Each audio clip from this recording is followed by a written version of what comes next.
Welcome is the final episode of Woe. This is Wednesday, Season 8. The episode titled A Murder of Woes starts with Tyler and Wednesday meeting up in the middle of the night. Wednesday now knows Tyler is the monster, which is unfortunate since she found out while making her grand gesture. However, Wednesday is now wondering why he would kill Dr. Kinbot. And like the sharp whip, she realizes that Kinbot was unwittingly close to uncovering the truth and had to be dealt with. I mean, this guy was committed to the role. He deserves a stand ovation. To divert suspicion away from himself, he self-harmed. Wednesday loves her confrontations, but maybe she should consider a different tactic. These encounters never seem to go well. Nevertheless, she confronts Tyler, and he denies everything. This, however, does not change her conviction. She and her Nevermore cohorts kidnap Tyler using Bianca's siren call. They tie him up at Xavier's studio, who, by the way, is rotting in jail for a crime he did not commit. While in their custody, Tyler protests his innocence. While I saw Wednesday's vision, Tyler puts on such a convincing performance that I am starting to doubt my own eyes. It looks like Wednesday will never say die and is sticking to her guns. She is willing to get the truth out of him by any means necessary, even if that means adding torture to her long rep sheet. I mean, after attempted murder and kidnapping, torture is a natural step up. She is well prepared with an impressive set of torture tools like tasers, but her allies abandon her when she reveals her plan to torture the truth out of her. They don't have the stomach for the gruesome stuff. They go back to the school and snitch to Principal Weems about the kidnapping and possible torture. Maybe solo adventures are the ideal way to go here. She could have had her torture session in peace. Larissa informs Sheriff Galpin, who was in the middle of listening Dr. Kinbot's sessions with Tyler. It looks like Tyler was already displaying some Dr. Jekyll and Mr. Hyde qualities during the sessions, which worried Dr. Kinbot. However, watching Sheriff Galpin's reaction, this may not be news to him.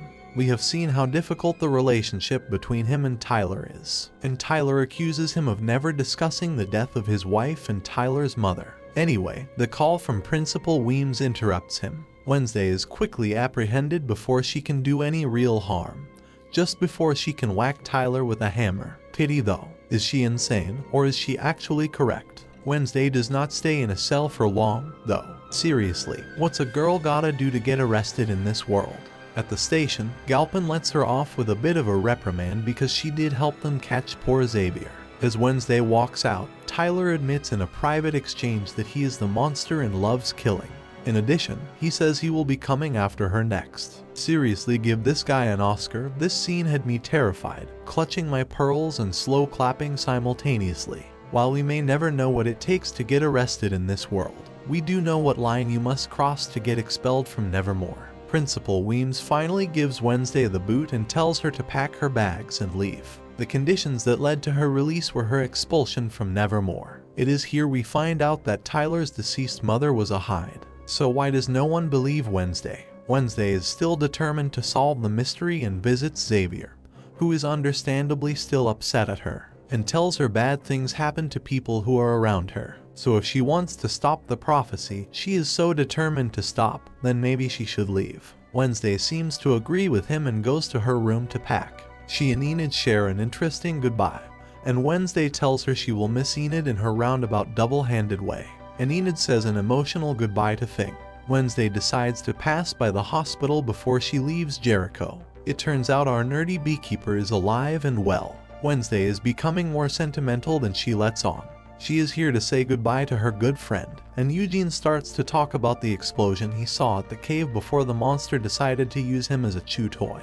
He recalls seeing someone in red boots. Oh no, it looks like Wednesday had the answers in front of her all along. Marilyn is, in fact, Laurel Gates. It looks like going home will have to wait. She heads over to Marilyn's classroom to do another classic Wednesday I know it is you who did it confrontation. Except now she is finally right. Wednesday lays out the entire scheme. Marilyn has been the mastermind controlling Tyler, aka the Hyde, and she has been using her botany skills to do so. Well done. Marilyn orders Tyler to kill Wednesday, except this time, Wednesday has learned her lesson. She has enlisted the help of Principal Weems. Weems has shapeshifted into and has been pretending the entire time and heard while hearing the entire confession from Marilyn.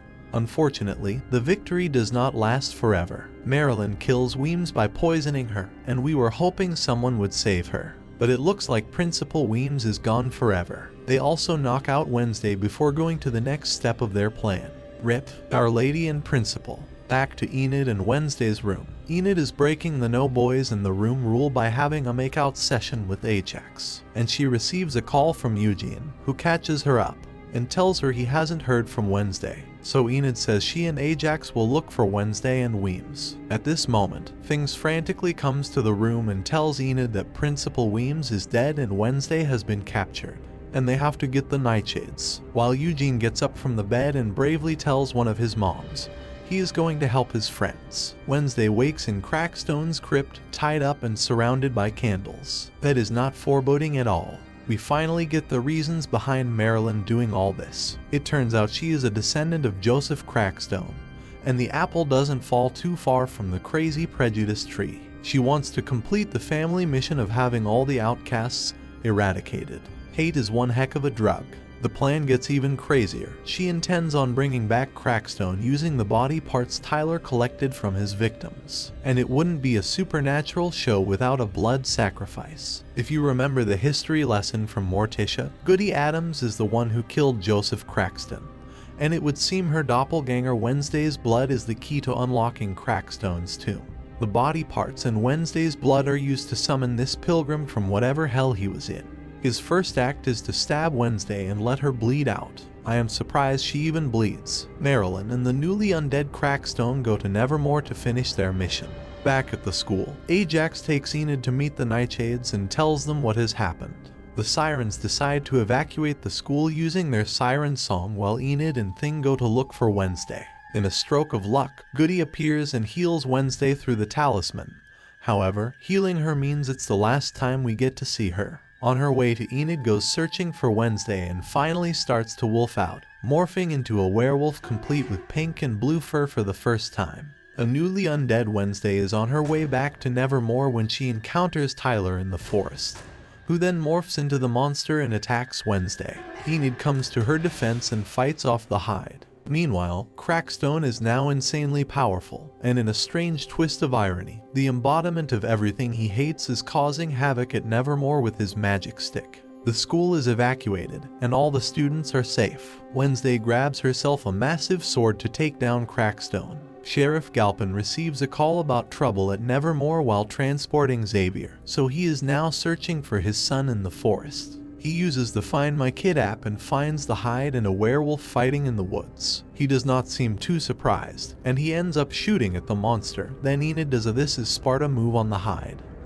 He move is final, and an injured Tyler transforms back into human form as his father holds him in his arms. Wednesday takes on Crackstone, but he is basically a wizard now, so she is not doing well. Thing manages to rescue Xavier from the back of the sheriff's car, and he makes it back to Nevermore. He fires an arrow towards Crackstone, who turns it back on Xavier, but Wednesday intercepts it and gets hit instead. Crackstone tries to finish her off, but Bianca appears, stabbing Crackstone from behind, and Wednesday stabs Crackstone in his black heart, finishing the job. The pilgrim turns into sludge. Eugene mobilizes his army of bees to attack Marilyn. With that, Nevermore is saved. After all this carnage, the students reunite as Enid hugs Wednesday, who hugs her back. Fast forward a couple of days later, the school is being closed early due to all the drama. Wednesday finishes the detective book that is loosely based on her. She and Enid reminisce about Principal Weems. Bianca and Wednesday share pleasantries, and Xavier gives Wednesday a parting gift, a phone. He tells her his number is already in the phone. Smooth, bro, very smooth. The family hearse picks up Wednesday, and while she is on her way home, she receives messages from an unknown number, complete with a knife in the head gif. She has her very first stalker. Wednesday seems to be looking forward to coming back to Nevermore. We cut to Tyler, who is being transported in an armored truck, as he wakes and morphs into the hide. It looks like we might see some more of Wednesday and Tyler in some other wild adventures.